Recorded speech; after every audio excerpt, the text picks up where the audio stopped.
So it's like an introduction to the facilities management. We'll start with the operation and maintenance, and the question was define the operation and define the maintenance. Just think about it.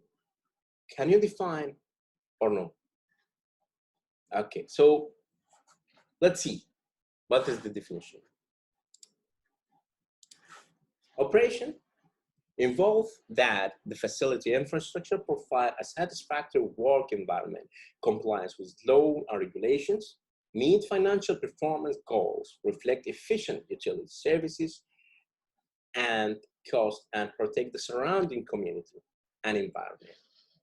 Okay, so if anyone asks you what you do for the operation, first of all, I'm here to make sure that the infrastructure of the building is satisfactory, okay, and provide satisfactory work environment. Okay, so if I have any assets in the building, I need to make sure that assets working as intended. Okay, if I have a split unit, I need to make sure the split unit is working as intended. If there is a lights, I need to make sure it's working as intended. It's not about only working, it's working as intended, and it's working satisfactory. Okay, so even if you have to go to the operational manual of that assets and to see, like, imagine that is a split unit and you need to make sure that it's working as in a satisfactory and it's in a satisfactory condition, go and check, for example, the grill temperature of that split unit. If the manufacturer said that the grill temperature must be 18, and when you check it was not 18, that means there's a problem. You know, you need to investigate that thing. Unless that AC is more than 30 or 14 years old, so it's fine, yeah. Because with time, I know that it will not give you the same. Next is comply with law and regulations. This is very important thing. So if there is any law and regulation from the local authorities, I need to make sure we are complying with that. If the civil defense say you have to follow a specific code or regulation, you need to make sure you are doing that. If the municipality say that you need to clean the facade every 3 months, you have to comply with that. If they say that you need to do microbiological test, Legionella test every 2 months, every 3 months, every 4 months, you need to follow that. Maybe it was every 6 months. However, there was a new update to the regulation and they changed it or they revised it from 6 months to quarterly. Okay, then you are responsible for that thing. And if there is any fine, got given to the organization, we as a facilities management, we will be responsible for that, because this is our main rule over here. Okay, next is meet the financial performance goals. Okay, we know that from the end of the year, the finance team, they will have a specific budget for the facilities management department. So you, as a facility manager, you need to know what is your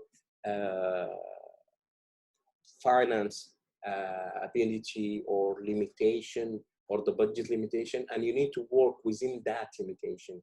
Okay, and do not put the organization in very tight corner and say that, look, the chillers are not working and I need around like 1.5, 2 million just to replace the chillers. It's not about the chillers are old. No, it's about us as a facility management professional. We should not put the organization in this situation, and this is why we are there. Okay, so because we are monitoring the condition of the assets, right? Who's monitoring the condition of the assets? It's us, our responsibility. So from this year, I know that those chillers, they are not in good condition. Okay, so next year it will be a problem. So I need to alert the organization, the senior management, in the very early stage that, you know, we need to do this. But if you are there from the beginning, you should know that what is the asset life cycle? Like, you know, every 15 years, we need to replace the chiller. And now it's year 10. You have to tell the organization that from now, we need to keep a fund aside, okay, reserve a fund aside, you know, for replacing our assets, because I don't want to come after 3-4 years and say that chillers are not working and I need 2 million to replace them, okay? From now, start putting some fund aside, like 300 this year, 300 next year, 300 next year, 300 next year. By year number 5 or 15, for example, we have that much amount of money to replace our chillers. Otherwise, it will hit our company cash flow. So the facilities management is really important and can really affect the cash flow of the organization. And also that, you know, if we can say this, the second thing here, the third thing, okay, reflect efficient utility services and cost. It's also about utilities. How efficient is those? Like, imagine that, for example, the electricity bills, the water bills, the consumption of the electricity, the consumption of the water, the generation of, like, even the waste management, say, for example. All those things, it's an amount of money need to pay by the organization. So if our assets was not efficient enough, okay, that means we are paying a lot for the electricity bills. Okay, if we don't have an SOPs for cleaning services that tell the cleaners how to clean efficiently, look, I can clean a room and using X number of gallons. Another cleaner who have been trained how to clean the room, he can use half of this X gallon. If I'm cleaning it using 10 gallons, he can clean it using only 5. Okay, so all those things we need to make sure that we are following and we do understand the consequences of those things. Okay, and one of the final thing here, or the final point, I can say that is maybe point number 5. Okay, protect surrounding community and environment.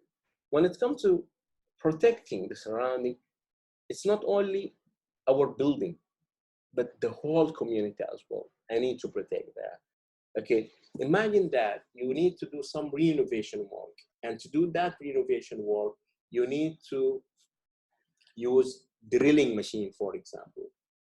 Okay, at 2 a.m. Is it allowed for you to use the drilling machine at 2 a.m.?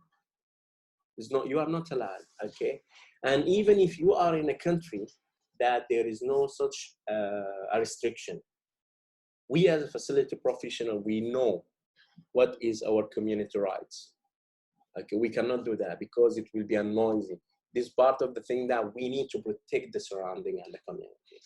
Okay, if there is a water leak from my building and it went outside the building, do you think that is not my responsibility? It is my responsibility. It is my responsibility. Okay.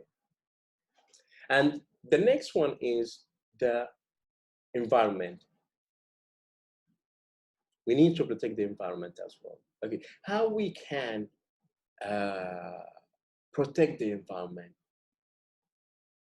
Okay, imagine that you have spillage unit, okay, that's using R22, and we know that the gas R22 is harming the environment, okay, and participating, you know, in this, the global warming and you know, ozone depletion, ozone layer depletion.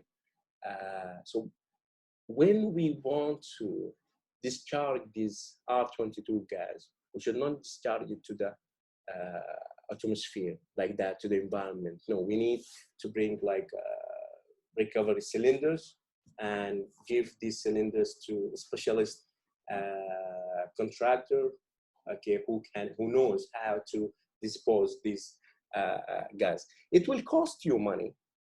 I do understand that, and this is why maybe most of the contractors, they're not doing that, but they have to do that, even if it's from the ethical point of view. Yes, there is no rule saying that, do not do it. However, from ethical, from that contractor, should not do this thing.